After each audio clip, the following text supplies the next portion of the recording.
अदिति मेरी twin sister है। सिर्फ 2 मिनट बड़ी है लेकिन बिहेव ऐसे करती है जैसे पूरे 2 साल बड़ी हो। हम दोनों के बीच एक अजीब इक्वेशन है।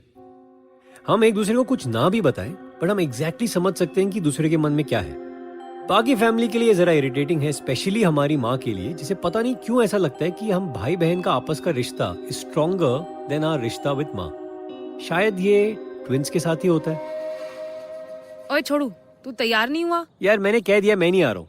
क्या है, अपनी बहन के लिए इतना भी नहीं कर सकता? पानी चाहिए पिला सकता हूँ, लेकिन तुझे फ्ली मार्केट नहीं लेकर चलने वाला। लेकर चलने को कौन कह रहा है? साथ चलने को कह रही हूँ, कंपनी देने को। तो ढूंढ लेना कोई और कंपनी, उम्र हो गई है तेरी। हाँ हाँ ढूंढ लूंगी, फिलहाल अभी की बात कर रही हूँ। ए प्लीज यार, तेरे साथ शॉपिंग पे जाना बहुत बोरिंग है अदिति। अब भी तेरी कोई गर्लफ्रेंड आकर कहेगी ना तो फौरन चल देगा। साले जब सच में चली जाऊंगी ना तो ओ बस बस बस, अब ये वाला राग मत शुरू कर। चल, लेकिन अभी कह रहा हूँ 2 घंटे से ज्यादा नहीं रुकूंगा, सिर्फ 2 घंटे। ओ ले मेरा प्यारा सा छोटा सा स्वीट लिटिल ब्रदर, चल चल चल। मुझे एक तो शॉपिंग से ही चिढ़ है, ऊपर से लड़कियों के साथ शॉपिंग मीन्स जब तक हर एक दुकान पर 2 बार घूम ना ले तब तक डिसाइड ही नहीं कर सकते कि क्या लेना है। और वही हुआ फ्ली मार्केट में।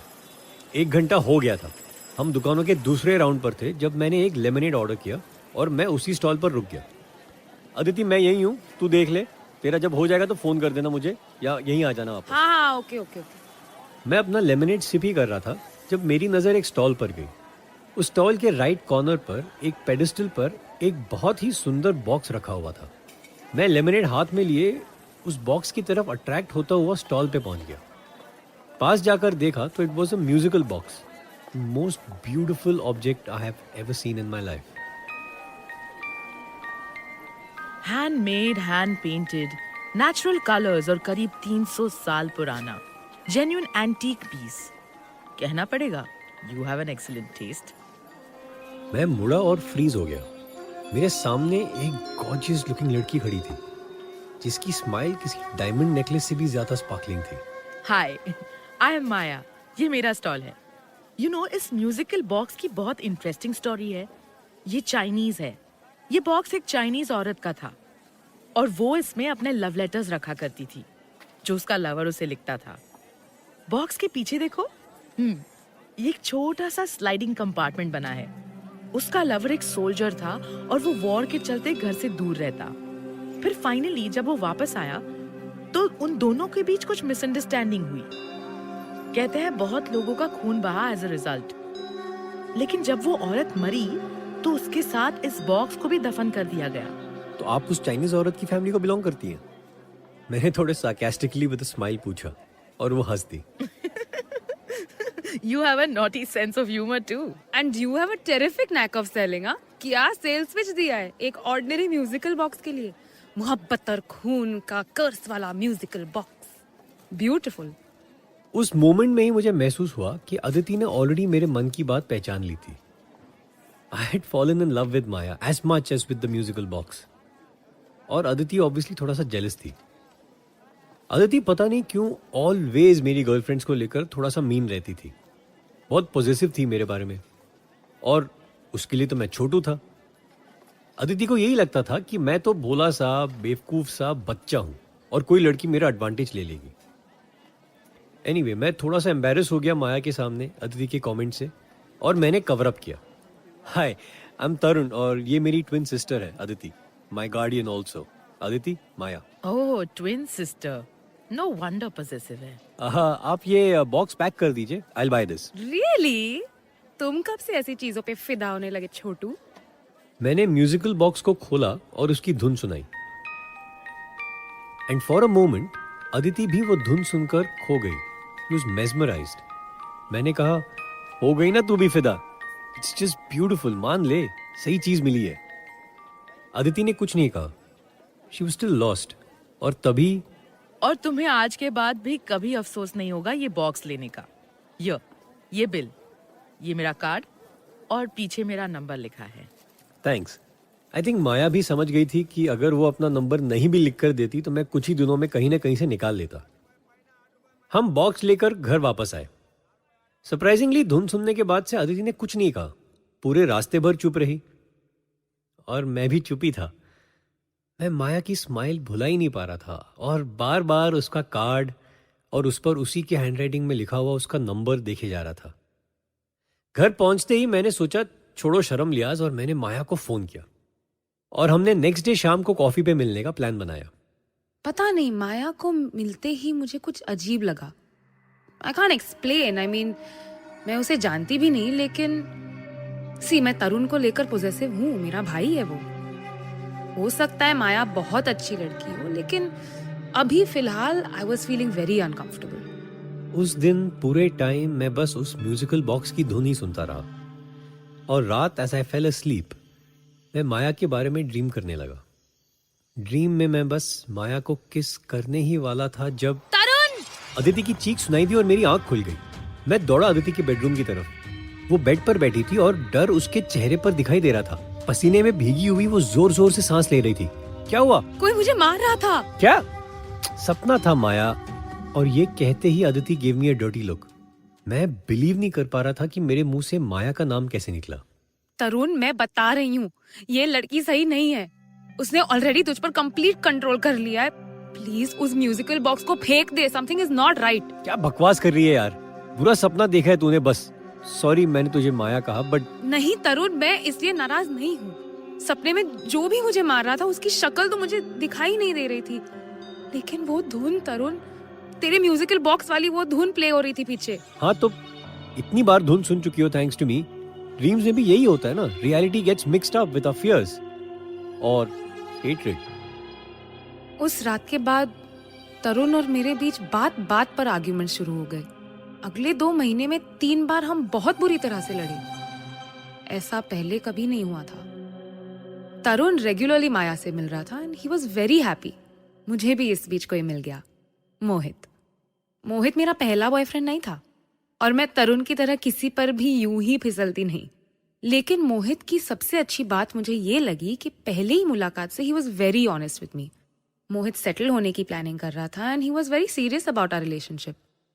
उसने मुझे पहले से ही अपने बारे में, अपने फैमिली के बारे में सब बता दिया था और धीरे धीरे मुझे मोहित अच्छा लगने लगा।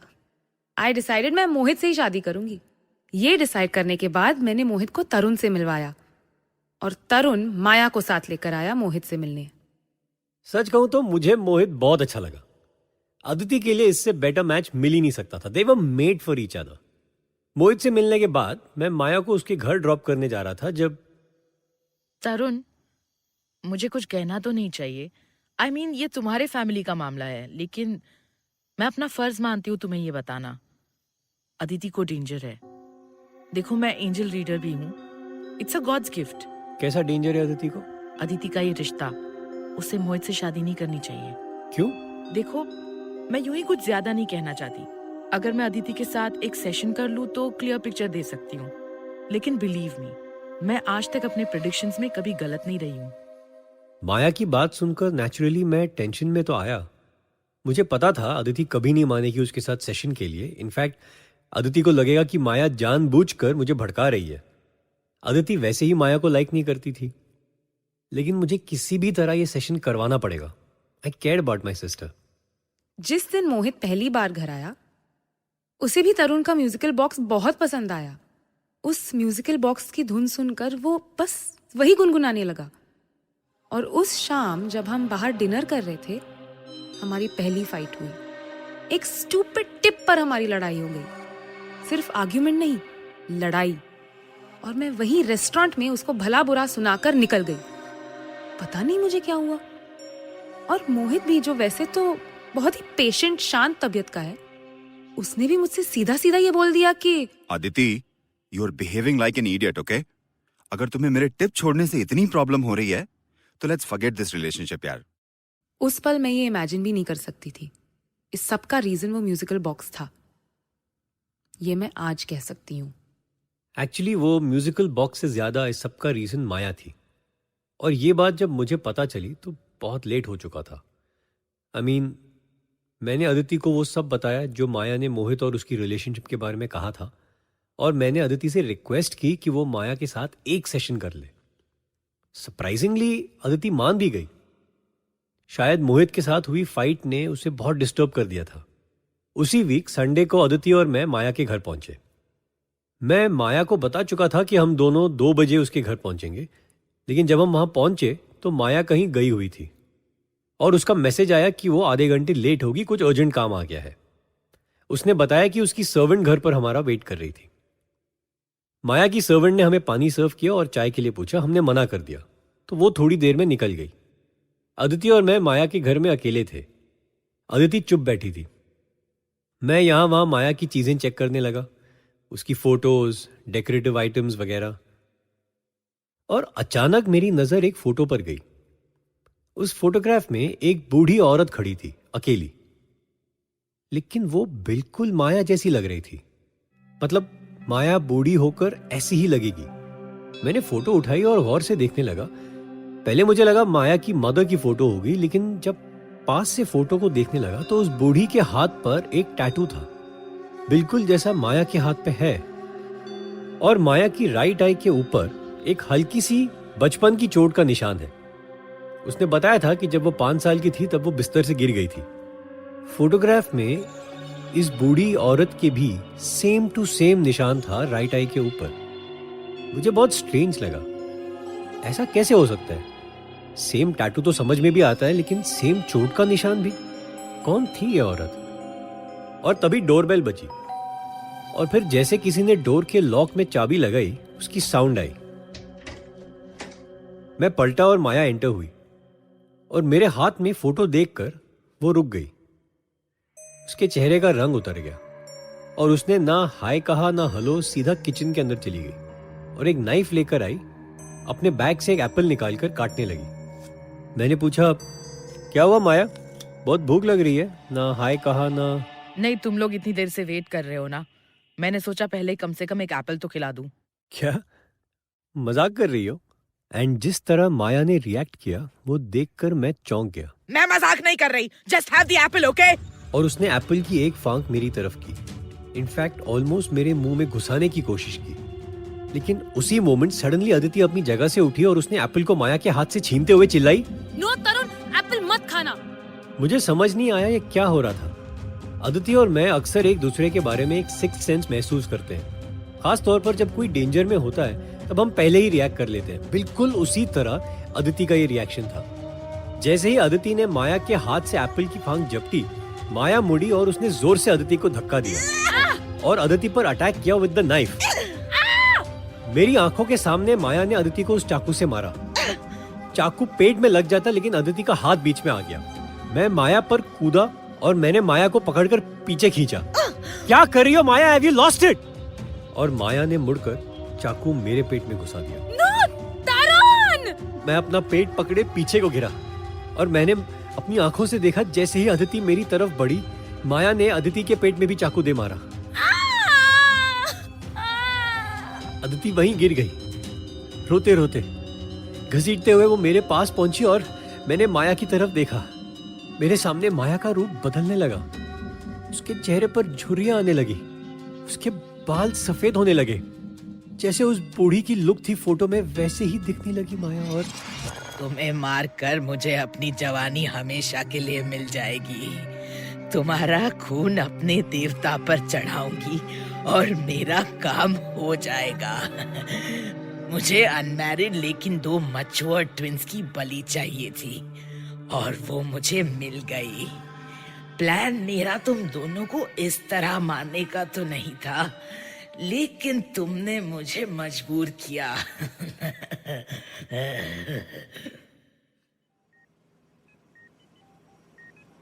किसी तरह शायद उस शौक में जो हुआ वो देखकर, सुनकर, और माया पे जो गुस्सा मुझे आया, उससे मुझ में कहां से क्या शक्ति आई। लेकिन घायल कंडीशन में मैं उठा और मैंने वहीं डाइनिंग टेबल की कुर्सी उठाकर माया को दे मारी। वो बेहोश होकर नीचे गिरी और मैंने एक एम्बुलेंस को फोन किया। हॉस्पिटल तो हम पहुंच गए, लेकिन अदिति बच नहीं पाई। She died. मैं अभी हॉस्पिटल में ही हूं। मुझे बताया गया है जब माया के घर पुलिस पहुंची तब तक वो वहां से भाग चुकी थी, लेकिन अभी कोई मुझे विजिट करने आया है। कौन है? हाय तरुण,